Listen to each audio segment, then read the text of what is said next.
Hey everyone, it's Raspberry Pi Made Easy here, and today we're going back to the basics with the Raspberry Pi 5 by showing you the simplest project you can start with connecting an LED. First thing first, let's go over what you'll need. Your Raspberry Pi, a breadboard, an LED, a 220 ohm resistor, some jumper wires. Alright, let's get started. Place your LED into the breadboard. Remember, LEDs have polarity. The longer leg, called the anode, should be connected to the positive side of your circuit. Take the shorter leg of the LED, known as the cathode, and connect it to any negative rail on your breadboard.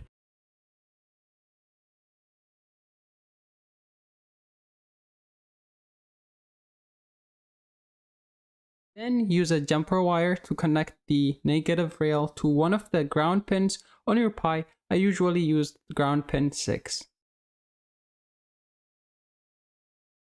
Next, connect the anode to one end of the resistor. Now connect the other end of the resistor to one of the GPIO pins on the Raspberry Pi. We can go with GPIO 18.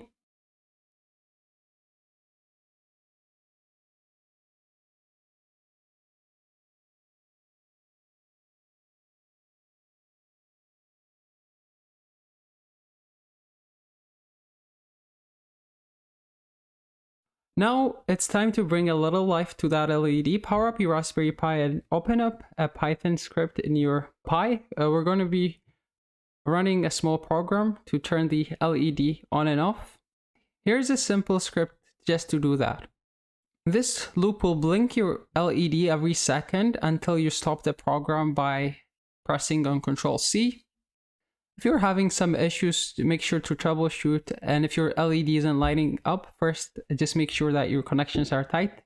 Also check the orientation of your LED and also confirm that the resistors are correctly placed between the GPIO and the LED. If you enjoyed this tutorial, hit that like button, subscribe for more, and don't forget to check out my other Raspberry Pi tutorial. Thanks for watching.